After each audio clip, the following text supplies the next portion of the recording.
महर्षि, वो पिछली बार आए थे विराट कोहली जी और अनुष्का जी जो क्रिकेट में वो थे, तो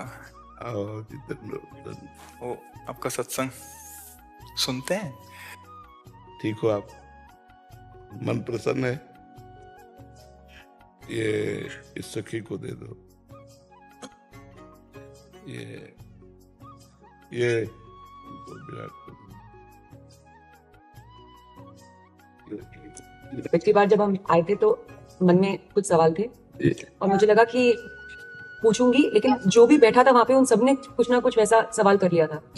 और जब आपके पास आने का यहाँ पे हम बात कर रहे थे नमो जी से, और फिर मैं आपसे मन ही मन बात कर रही थी कि कुछ जो सवाल मेरे आ रहे थे, अगले दिन मैं एकांतिक वार्तालाप खोलती थी और कोई ना कोई वो सवाल पूछ रहा था। श्री जी हो व्यवस्था कर देती है।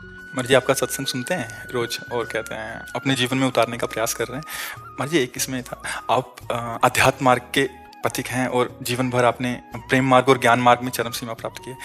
आप एक संसारिक जगत में अपनी मेहनत से या अपने कर्मानुसार उच्चतम वो प्राप्त किया। अब इसमें सबसे बड़ी बात देखो, हम साधना करके लोगों को प्रसन्नता दे रहे हैं, प्रसन्नता ही तो दे रहे हैं, और ये पूरे भारत को प्रसन्नता एक खेल में देते हैं।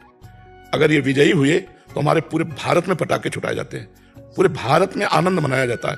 क्या इनकी साधना नहीं है? ये भी तो इनकी साधना है। यदि उसे भगवत प्रीत्यर्थ कर देते हैं तो इनके साथ पूरा भारत जुड़ा हुआ है।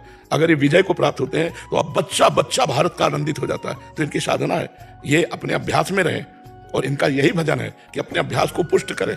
भले वो खेल है लेकिन पूरे भारत को आनंद प्राप्त होता है इनके विजयी होने पर। अगर हम कहीं किसी कारणवश, तो हमें अभ्यास की पुष्टता पर ध्यान देना चाहिए, हमारे अभ्यास में कमी नहीं होनी चाहिए, और बीच बीच में नाम स्मरण कर लेना चाहिए। तो इनके लिए यही साधना है। अपने अपने लक्ष्य को अगर हम दृढ़ता से निभाएं तो हम अपनी जगह उन्नति को प्राप्त होंगे, और ये अपनी जगह उन्नति को प्राप्त होंगे, और दोनों एक ही जगह पहुंचेंगे। क्योंकि ये परमात्मा के इस विश्व में इस भाव से रह रहे हैं, हम इस भाव से रह रहे हैं। तो सेवा वो भी है और सेवा ये भी है। ऐसा नहीं कि केवल परमात्मा की चंवर डुलाना ही सेवा होती है, अलग अलग सेवाएं होती है। तो इनको भगवान ने खेल सेवा दी। अगर इस सेवा में प्रवीणता पूर्वक इस संसार को सुख पहुंचा रहे हैं और नाम जप कर रहे हैं तो ये भगवान की सेवा ही कर रहे हैं। इसमें कभी तो एक सफलता मिलती है, कभी असफलता। हाँ, इसमें थोड़ा गंभीर रहना में और असफलता में। हाँ, इसमें सुख दुखे समय कृत्वा लाभा लाभो जया जयो, भगवान ने इसीलिए कहा है। तो हमारा कभी कभी क्या होता है कि जैसे हम 15-20 लोग एक उसमें हैं, अब कईयों के प्रारब्ध उसमें जुड़े होते हैं। आपके अभ्यास की कमी नहीं है लेकिन प्रारब्ध उसमें जुड़ा हुआ है। अब अगर उसमें अशुभ प्रारब्ध ज्यादा जुड़ गया, क्योंकि विजय उनकी भी होनी है ना, तो आपका अभ्यास फिट होने पर भी आपको हार जनित दुख देखना पड़ेगा। प्रारब्ध, बिल्कुल प्रारब्ध, अभ्यास की कमी ना होने पर भी प्रारब्ध फेल कर देता है। और अभ्यास पूर्ण है और प्रारब्ध पूर्ण है तो विजय की प्राप्ति होती है। हमारे जी कभी कभी देखा जाता है कि ऐसे ही तो कैच हो गया, कभी छूट गया। हाँ, इसमें प्रारब्ध भी काम करता है और अभ्यास भी।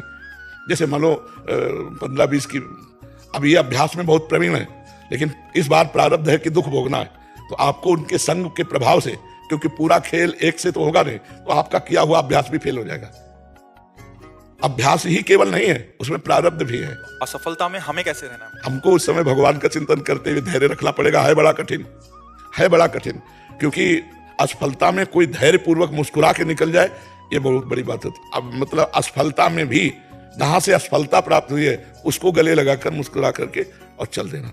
भगवान देते हैं वो क्षमता।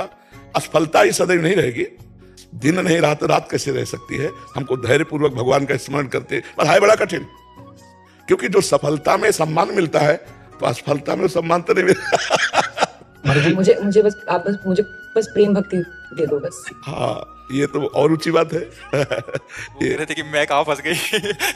मेरे को तो नहीं, बहुत बहादुर हैं ये लोग। नहीं, संसार का यह सम्मान प्राप्त होने पर ये भक्ति की तरफ मुड़ पाना बहुत कठिन होता है। हम दोनों बस। हाँ, हमें लगता है कि विशेष प्रभाव आपका इनके ऊपर भक्ति का पड़ेगा।